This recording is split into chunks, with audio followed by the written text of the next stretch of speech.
Regional 360. Noticias para todos los peruanos.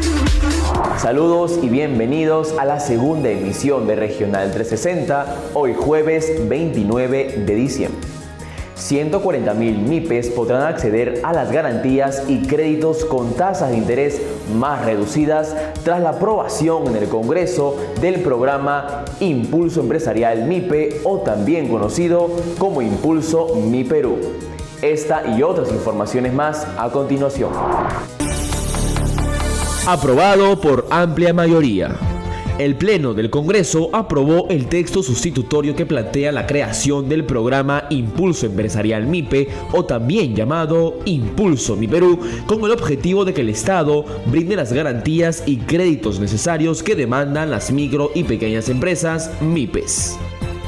De hecho, según la presidenta de la Comisión de Economía del Parlamento, Rosángela Barbarán, estimó que son 140.000 MIPES quienes podrán acceder al crédito en el marco de este programa, que busca fomentar una cultura de buenos pagadores a cambio del ofrecimiento de tasas de intereses más bajas. Por otro lado, en cuanto al Fondo de Garantías Estatales para las MIPES, está establecido en 2.000 millones de soles. Además, es importante recordar que los créditos que promoverá el gobierno para las MIPES a través de Impulso Mi Perú tienen un límite. El límite de garantía individual por parte de las entidades financieras o cooperativas de ahorro y crédito será de 30.000 soles con una cobertura del 98% para el deudor. Y por el lado de COFIDE o el Banco de la Nación, la garantía a otorgar a las MIPES están entre los 30.000 soles y 90.000 soles con una cobertura del 90% por deudor. A pesar de los duros golpes que azotaron a nuestra agricultura el 2022, se han venido dando victorias que abren las puertas a la recuperación del sector. Y es que el Servicio Nacional de Sanidad Agraria, SENASA, ha anunciado que el Perú ha logrado 10 nuevos accesos fitosanitarios para exportar productos agrícolas a mercados del mundo. Los productos que podrán ingresar a nuevos países son el mango a Sudáfrica, la tuna a Brasil, la granadilla hacia Argentina, la chirimoya a Ecuador, los arándanos a Israel, los pimientos y ajíes a Uruguay, la chirimoya a Guatemala, bulbos de amarilis para Argentina y microplantas de arándanos a Colombia. Con esto, SENASA busca posicionar al país como uno de los principales exportadores de alimentos en el mundo. Asimismo, para el 2023 se han proyectado obtener acceso a 14 mercados más, entre los que se considera el de uvas frescas a Japón, Chile e Israel, cítricos a Nueva Zelanda y Vietnam, granada a México, agua y manto a Estados Unidos, entre otras propuestas. El jefe nacional del SENASA, Miguel Quevedo, indicó que estos logros son gracias a las acciones conjuntas del SENASA y los productores agrícolas para la vigilancia y el control de plagas cuarentenarias en las cosechas y productos finales. Enhorabuena para los productores agrícolas.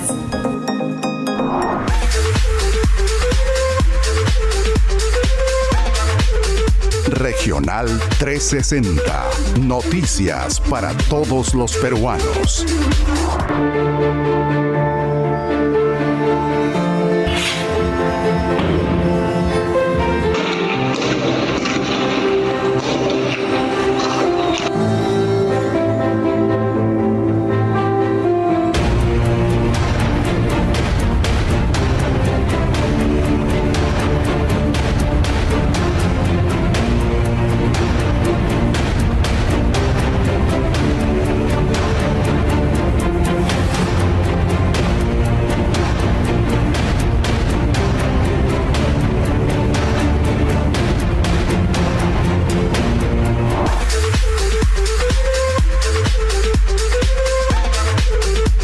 Regional 360.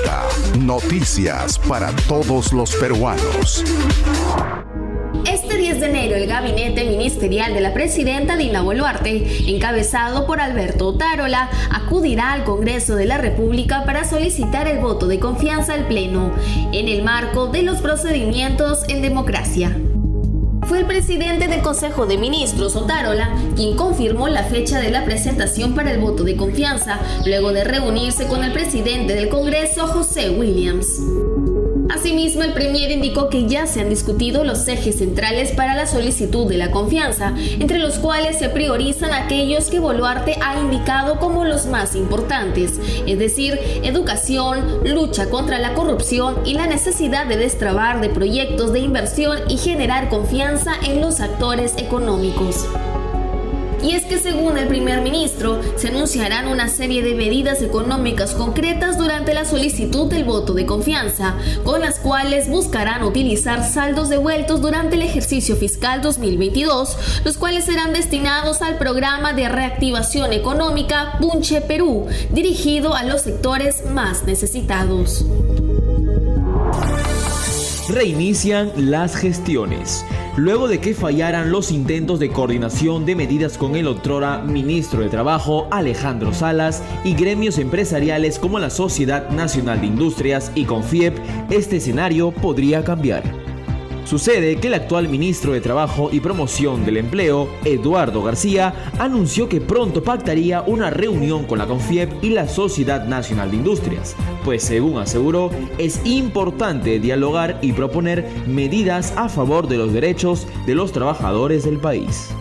En ese sentido, para que esta situación prospere, el ministro Eduardo García comunicó que se va a reactivar el Consejo Nacional de Trabajo y Promoción de Empleo para que se puedan concertar las reuniones con los diferentes gremios empresariales y afrontar los principales problemas laborales del país. De momento, la Sociedad Nacional de Industrias ha dado la venia de retomar el diálogo. Por el lado de la Confiep, su presidente, Óscar Caipo, sostuvo estar de acuerdo, pero a la vez solicitó a la presidenta Dina Boluarte escuchar a todas las voces sindicales y empresariales para forjar nuevas medidas en pro de los trabajadores del Perú. La noticia que importa en tu región desde Lima y todos los rincones del país. Regional 360. El congresista del bloque magisterial Pasión Dávila fue suspendido de sus funciones congresales por 120 días después de que golpeara al congresista no agrupado Juan Burgos. Fueron 62 votos a favor, 38 en contra y 6 abstenciones los que sellaron la suerte de Dávila, quien no pudo evitar la suspensión a pesar de los esfuerzos de sus colegas de izquierda. Más detenciones por el caso ascensos irregulares en la Policía Nacional del Perú. El día de ayer fue el turno del general Pedro Villanueva Nole, quien fue detenido por las autoridades tras ser sindicado como parte del brazo policial encargado de los cobros de $40,000 a policías que desearan ascender. Después de su arresto, deberá cumplir 10 días de detención preliminar en la sede de la DIVIAC Lima. Lucha frontal contra la corrupción. Ese fue el mensaje comunicado por la presidenta Dina Boluarte desde la Comisión de Alto Nivel Anticorrupción. En ese sentido, la mandataria precisó que en su gobierno no habrá gabinetes en las sombras en referencia al gobierno del expresidente Pedro Castillo. Personas nefastas que tienen que pagar a la justicia por el daño hecho al país. Con esas palabras se refirió el congresista de Perú Libre, Américo Gonza, a los expresidentes del Consejo de Ministros, Aníbal Torres y Betsy Chávez.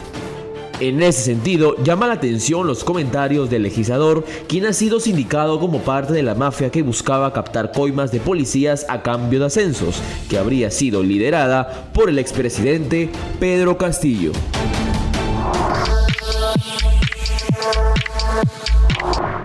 Hoy en Entrevista 360 nos acompaña David Rivera del Águila, analista político con quien vamos a analizar justamente el año que termina. Señor Rivera, bienvenido a Entrevista 360. Buenas noches, ¿qué tal? Mucho gusto. ¿Cuál es el balance final de este 2022 a nivel del impacto social en medio de un año de tanto vaivén político? El balance es claramente negativo, ¿no? Para el país en su conjunto, y no solo en lo social, en lo económico, en lo político como origen del problema.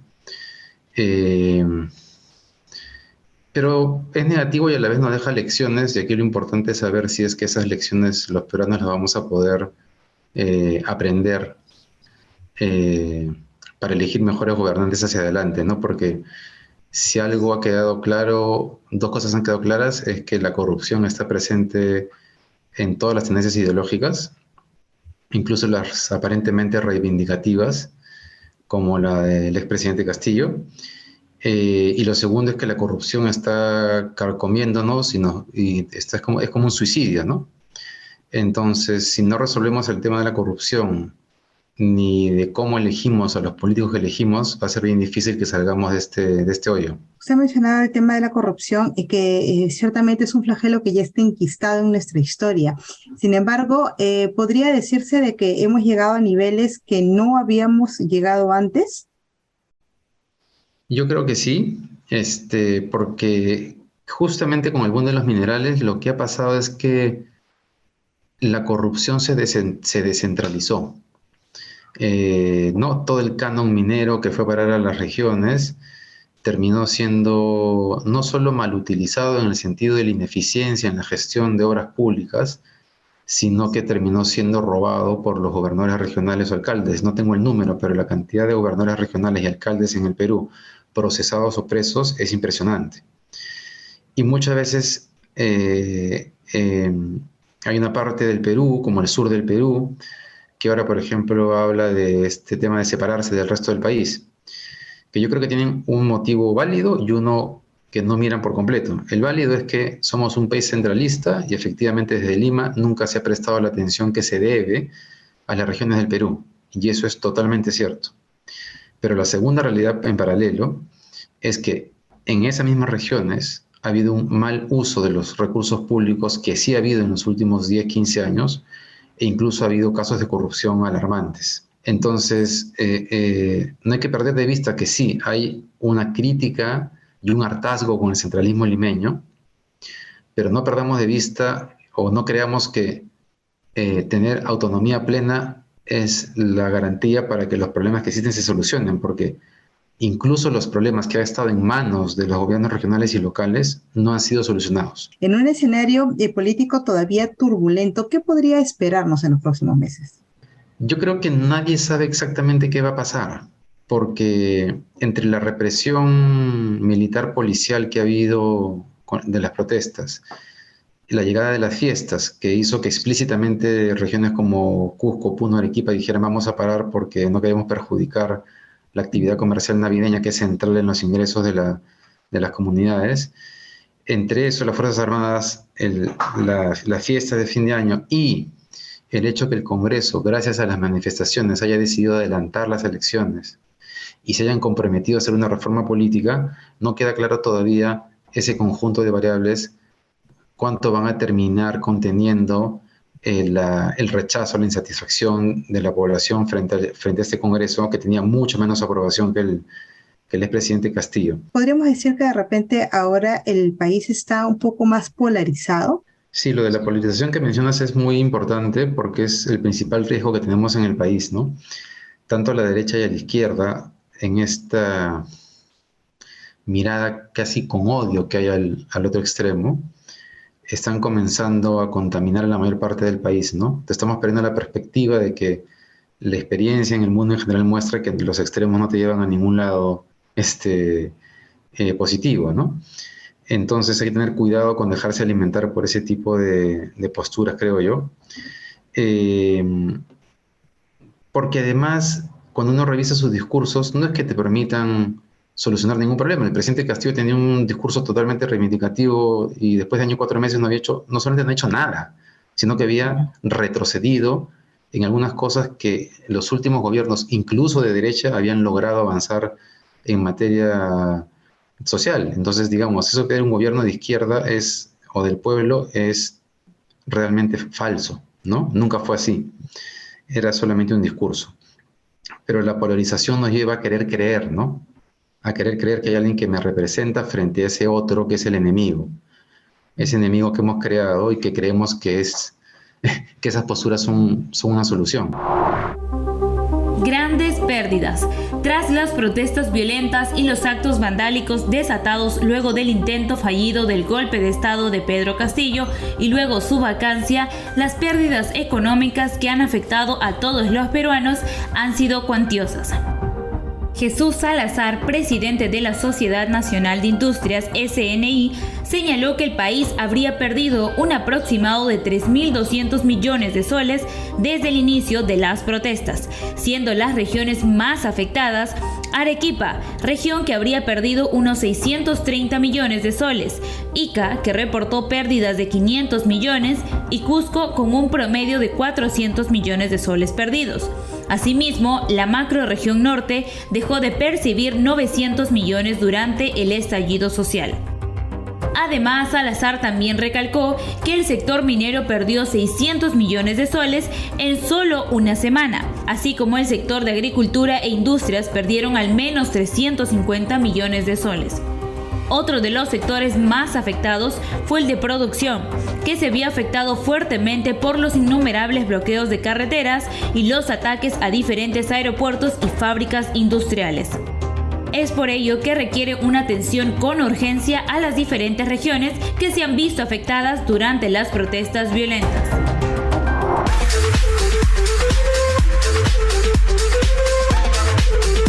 Regional 360. Noticias para todos los peruanos. Gracias por su sintonía. Siga todo el desarrollo informativo a través de nuestra página web y todas nuestras redes sociales. Nos reencontramos en la siguiente emisión por este mismo canal. Ahora los dejamos con la efeméride del día. Cada 29 de diciembre se celebra la fiesta de los Negritos de Picoy en Huaura. La festividad lleva el nombre de la danza tradicional que inicia a vísperas de la Navidad, en honor a la llegada del Niño Jesús.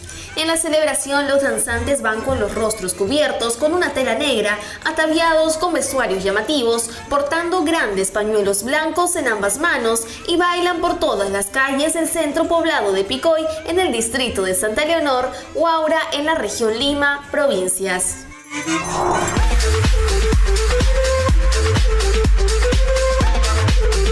Regional 360. Noticias para todos los peruanos.